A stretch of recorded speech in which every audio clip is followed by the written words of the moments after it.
ಪಂಡಿತಾರಾಧ್ಯ ಸ್ವಾಮೀಜಿಗಳು ಲಿಂಗಾಯತ ಸ್ವತಂತ್ರ ಧರ್ಮದ ಬಗ್ಗೆ ಹೇಳಿಕೆ ನೀಡಿದ್ದು ಇದು ಅತ್ಯಂತ ವಸ್ತುನಿಷ್ಠವಾಗಿದೆ ಎಂದು ಜಾಗತಿಕ ಲಿಂಗಾಯತ ಮಹಾಸಭೆಯ ಸದಸ್ಯ ಮಹಂತೇಶ್ ಅಗಡಿ ಹೇಳಿದರು.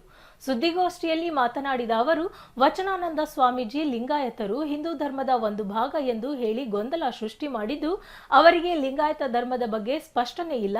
ಸ್ವಾಮೀಜಿ ಸಮಾಜದಲ್ಲಿ ಗೊಂದಲ ಸೃಷ್ಟಿಸುತ್ತಿದ್ದಾರೆ ಎಂದರು. ಸ್ವಾಮೀಜಿ ಅಸಂಬದ್ಧ ಹೇಳಿಕೆ ನೀಡುವುದನ್ನು ನಿಲ್ಲಿಸಬೇಕು.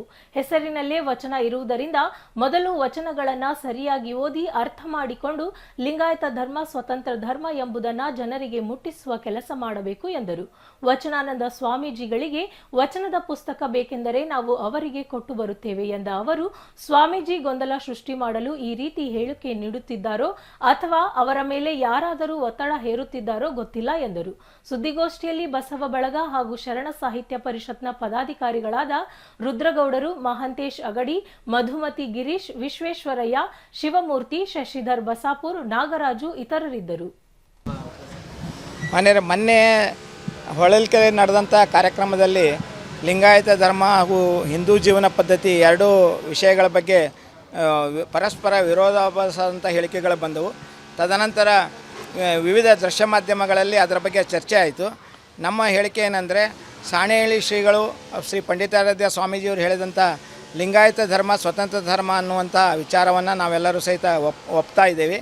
ಯಾಕಂದರೆ ಲಿಂಗಾಯತ ಧರ್ಮ ಇದೊಂದು ಸ್ವತಂತ್ರ ಧರ್ಮ. 12ನೇ ಶತಮಾನದಲ್ಲಿ ಜಗಜ್ಯೋತಿ ಬಸವಣ್ಣವರು ಸ್ಥಾಪಿಸಿದಂಥ ಲಿಂಗಾಯತ ಧರ್ಮ ಇದು ನಾವೆಲ್ಲರೂ ಸಹಿತ ಭೌಗೋಳಿಕವಾಗಿ ಹಿಂದೂಗಳಾಗಿದ್ದರೂ ಸಹಿತ ಧಾರ್ಮಿಕವಾಗಿ ಮತ್ತು ಆಚರಣೆಯಿಂದ ನಾವೆಲ್ಲರೂ ಸಹಿತ ಲಿಂಗಾಯತರು. ಹಿಂದೂ ಧರ್ಮದ ಆಚರಣೆಗೂ ನಮ್ಮ ಆಚರಣೆಗೂ ಬಹಳಷ್ಟು ಅಂತರವಿದೆ. ಆ ಅಂತರವನ್ನು ಗಮನಿಸಿಯೇ ಕಳೆದ ಡಿಸೆಂಬರ್ನಲ್ಲಿ ನಡೆದಂಥ ದಾವಣಗೆರೆಯಲ್ಲಿ ನಡೆದಂಥ ಅಖಿಲ ಭಾರತ ವೀರಶೈವ ಮಹಾಸಭೆಯ ಮಹಾ ಅಧಿವೇಶನದಲ್ಲಿ ಲಿಂಗಾಯತರು ಹಿಂದೂಗಳೆಲ್ಲ ಲಿಂಗಾಯತರು ಸ್ವತಂತ್ರ ಧರ್ಮೀಯರು ಹಾಗೂ ಬಸವತತ್ವ ಪಾಲಕರು ಅನ್ನುವಂಥ ನಿರ್ಣಯವನ್ನು ತಗೊಂಡಾಗಿದೆ. ತದನಂತರವೂ ಸಹಿತ ನಮ್ಮ ಹರಿಹರದ ವಚನಾನಂದ ಸ್ವಾಮೀಜಿಯವರು ಲಿಂಗಾಯತರು ಹಿಂದೂವಿನ ಒಂದು ದೊಡ್ಡ ಮಹಾಸಾಗರ, ಅದರ ಕೊಂಬೆ, ಅದರ ರೆಂಬೆ, ಅದರ ಭಾಗ ಅಂತ ಹೇಳಿ ಮತ್ತೆ ಸಮಾಜದಲ್ಲಿ ಗೊಂದಲವನ್ನು ಸೃಷ್ಟಿಸುವಂಥ ಹೇಳಿಕೆಗಳನ್ನು ಹೇಳ್ತಾ ಇದ್ದಾರೆ.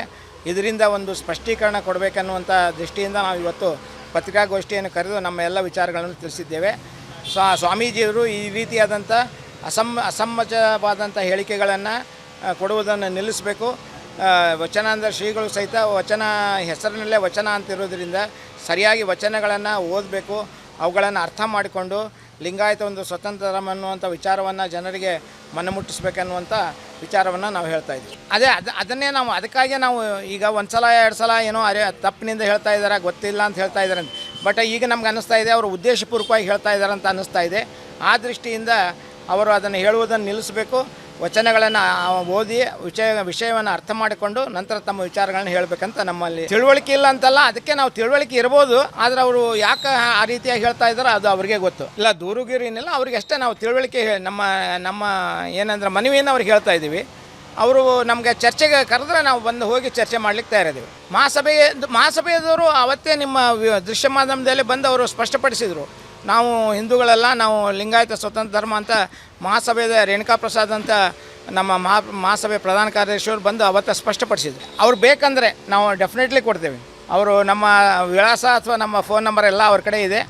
ಅವರು ಬಾ ಅಂತ ನಮಗೊಂದು ಮಾತು ಹೇಳಿದರೆ ನಾವು ಹೋಗಿ ಅವ್ರ ಜೊತೆ ಚರ್ಚೆ ಮಾಡಿ ನಾವು ನಮ್ಮ ವಿಚಾರಗಳನ್ನು ಅವ್ರಿಗೆ ಹೇಳಿಬರ್ತೀವಿ. ನಾವು ಅದೇ ಯಾಕೆ ಅವರು ಹಾಗೆ ಹೇಳ್ತಾ ಇದ್ದಾರನ್ನೋ ನಮಗೂ ಗೊಂದಲ ಸೃಷ್ಟಿ ಮಾಡಲಿಕ್ಕೆ ಮಾಡ್ತಿರ್ಬೋದು ಅಂತ ಅನ್ನಿಸ್ತದೆ, ಅಥವಾ ಅವ್ರ ಮೇಲೆ ಯಾವುದೋ ಒಂದು ಒತ್ತಡ ಇರ್ಬೋದು. ಈ ರೀತಿ ಮಾತಾಡ್ರಿ ಅಂತೇಳಿ ಏನಾದರೂ ಒತ್ತಡ ಇರ್ಬೋದು, ಆ ದೃಷ್ಟಿಯಿಂದ ಮಾತಾಡ್ತಾ ಇದ್ದಾರೆ ಅಂತ ಅನಿಸ್ತದೆ. ಹಂಗಲ್ಲ, ಅವರು ಹೇಳಿದರೆ ಅದೇನು ಸಪ್ಪೆ ಆಗೋದಿಲ್ಲ. ಯಾಕಂದರೆ ಅದು ಹೋರಾಟದ ದೃಷ್ಟಿ ಎಲ್ಲ ಭಾಳ ಗಟ್ಟಿಯಾಗಿದೆ, ಅದರ ಬೇರುಗಳು ಭಾಳ ಗಟ್ಟಿಯಾಗಿದೆ. ಅದು ಯಾವ ಹಂತದಲ್ಲಿ ಈಗ ಮುಂದಿನ ಹಂತದಲ್ಲಿ ಹೋಗ್ತಾ ಇದೆ, ಅದು ಆದ ರೀತಿ ಷಡ್ಯಂತ್ರ ಅಂತ ನಾವು ಹೇಳೋದಿಲ್ಲ. ಅವರು ಬಹುಶಃ ಈ ಸಮಾಜದಲ್ಲಿ ಗೊಂದಲವನ್ನು ಅಥವಾ ಸಮಾಜದಲ್ಲಿ ಅದರ ಬಗ್ಗೆ ಅರಿವನ್ನು ಕಡಿಮೆ ಮಾಡಬೇಕಂತ ವಿಚಾರ ಇರ್ಬೋದು ಅಂತ ಅನ್ನಿಸ್ತದೆ.